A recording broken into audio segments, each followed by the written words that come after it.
नमस्कार दोस्तों। नेतागिरी का लिबास चाहे जितना सफ़ेद हो, अमूमन उसे पहनने वाले का कैरेक्टर उतना ही मैला होता है। सत्ता में बैठे प्रधानमंत्री हों या मुख्यमंत्री अपने आप को बेदाग रख सकते हैं, लेकिन उसके बेदाग होने की गारंटी नहीं दे सकते जिसने अपनी राजनीति की नींव बेकारी, आवारगी और सड़क छाप गुंडागर्दी के रूप में रखी थी। और यह गुंडा राजनीति में घुसते ही या कोई पार्टी ज्वाइन करते ही बेदाग हो जाता है और फिर राजनीति की सीढ़ियाँ चढ़ते चढ़ते एक दिन रसूखदार बन जाता है, इतना कुव्वत वाला कि जब चाहे किसी पुलिस वाले की, किसी प्रशासनिक अधिकारी का कॉलर पकड़कर उसे हद में रहने की हिदायत दे सकता है। वो मंत्री हो सकता है, पीएम का पोता हो सकता है, गवर्नर हो सकता है, होने वाले पीएम का बेटा भी हो सकता है।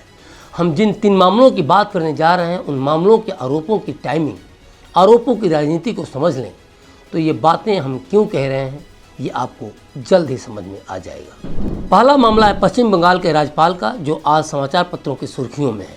अंग्रेजी अखबार द हिंदू में छपी खबर के अनुसार कोलकाता में राजभवन की एक महिला कर्मचारी ने गुरुवार को आरोप लगाया कि पश्चिम बंगाल के राज्यपाल सीवी आनंद बोस ने उनका यौन उत्पीड़न किया। महिला ने कोलकाता के हेयर स्ट्रीट पुलिस स्टेशन में भी शिकायत दर्ज की है। द हिंदू अखबार की रिपोर्ट में लिखा है कि प्रधानमंत्री नरेंद्र मोदी गुरुवार को राजभवन में रात रुकने के लिए पहुंचे थे और उससे कुछ घंटे पहले ही यह घटनाक्रम सामने आया। जानकारी के लिए बता दूं कि शुक्रवार को पश्चिम बंगाल में पीएम मोदी की 3 चुनावी रैलियां हैं। यौन उत्पीड़न के आरोप पर राज्यपाल बोस ने कहा कि वो ऐसे बनाए जा रहे नैरेटिव से घबराएंगे नहीं। राज्यपाल ने बयान जारी कर कहा कि सत्य की जीत होगी। मैं इस तरह से बनाए जा रहे नैरेटिव से डरने वाला नहीं हूँ। अगर कोई मुझे बदनाम करके कुछ चुनावी फायदा चाहता है तो भगवान उनका भला करे, लेकिन वे बंगाल में भ्रष्टाचार और हिंसा के खिलाफ मेरी लड़ाई को नहीं रोक सकते। ये पूरी बातें हैं राज्यपाल की। दूसरा मामला है कर्नाटक का, जहां प्रज्वल रेवन्ना एक ऐसा नाम है जिसकी चर्चा इस वक्त कर्नाटक और देश की सियासत में खूब हो रही है। रेवन्ना देश के पूर्व प्रधानमंत्री एचडी देवगौड़ा के पोते हैं। देवगौड़ा परिवार की तीसरी पीढ़ी के नेता और हासन से सांसद रेवन्ना इस समय अश्लील वीडियो स्कैंडल में बुरी तरह फंस गए हैं। उनके घर काम करने वाली मेड ने रेवन्ना पर यौन उत्पीड़न, छेड़छाड़ जैसे संगीन आरोप लगाए हैं। हालांकि कहा जा रहा है कि रेवन्ना जर्मनी के फ्रैंकफर्ट भाग गए हैं। प्रज्वल रेवन्ना के विदेश भाग जाने को लेकर भी बीजेपी और कांग्रेस एक दूसरे के खिलाफ हमलावर हैं। कांग्रेस कह रही है कि केंद्र सरकार ने क्यों भागने दिया, और बीजेपी का सवाल है कि कर्नाटक पुलिस क्या कर रही थी। और वीडियो वायरल होने की कहानी भी देखा जाए तो कम दिलचस्प नहीं है। हासन में दूसरे चरण का मतदान 26 अप्रैल को होने वाला था और उसके ठीक 2 दिन पहले प्रज्वल का कथित वीडियो वायरल हो जाता है। अब हम तीसरे मामले की बात करते हैं, जगजीवन राम के जो बेटे से संबंधित है। सियासत के बाबूजी जगजीवन राम पीएम बनने वाले ही थे, लेकिन इंदिरा को यह पसंद नहीं था। दांव चला गया एक सेक्स स्कैंडल की तस्वीरों का, जिसने केंद्र की राजनीति को हिलाकर रख दिया, साथ ही हिला दिया जगजीवन राम की उम्मीदों को। वह सेक्स स्कैंडल था जनता पार्टी सरकार में रक्षा मंत्री रहे जगजीवन राम के बेटे सुरेश राम का। कुछ नग्न तस्वीरें सामने आईं। इस बारे में जानी मानी राजनीतिक विश्लेषक और वरिष्ठ पत्रकार नीरजा चौधरी ने अपनी किताब हाउ प्राइम मिनिस्टर्स डिसाइड में लिखती हैं कि जगजीवन राम जानते थे कि इस बात की कीमत पीएम पद हो सकता है। मीडिया में खबर को फैलने से रोकने के लिए उन्होंने अपने पुराने साथी और जनता पार्टी के सांसद कृष्णकांत से मदद मांगी। तब तक तस्वीरें अखबारों के दफ्तरों तक पहुंच चुकी थीं।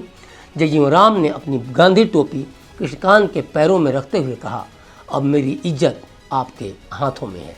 कृष्णकांत ने पूरा जोर लगा दिया उस इज्जत को बचाने के लिए। उनकी कोशिश कुछ रंग भी लाई। मुख्यधारा के ज़्यादातर मीडिया ने इस मामले पर चुप्पी साध ली। हालांकि ऐसा बहुत वक्त नहीं रहा।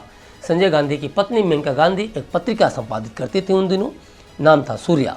उस पत्रिका ने 46 साल के सुरेश राम और सुषमा की आपत्तिजनक तस्वीरें आमने सामने के 2 पन्नों पर छाप दी। आर्टिकल की हेडलाइन थी द रियल स्टोरी, यानी सच्ची कहानी। इस सेक्स स्कैंडल ने कांग्रेस को वापसी की राह दिखाई। तो इन 3 मामलों में हमें क्या दिखा या हमने क्या समझा? जो हुआ वो क्या राजनीति में होता नहीं? जो हो रहा है उसे कोई रोक रहा है, या फिर जो होगा उसके न होने की कोई मतलब कोई भी, चाहे वह पुलिस प्रशासन हो, चाहे राज्य का मुख्यमंत्री हो या फिर देश का प्रधानमंत्री, क्या राजनीति में हो रहे इन कुकृत्यों को चाह कर भी रोक सकता है? और क्या सच में वो इसे रोकने के लिए गंभीर है? एसोसिएशन फॉर डेमोक्रेटिक रिफॉर्म्स यानी ADR 2023 की रिपोर्ट बता रही है कि 134 सांसद और विधायक ऐसे हैं जिन पर आरोप है कि उन्होंने महिलाओं के खिलाफ अपराध किया है। इनमें से 21 सांसद हैं और 113 विधायक हैं। पार्टी चाहे कोई भी हो, नेताओं के दामन दागदार हैं, ये सत्य है।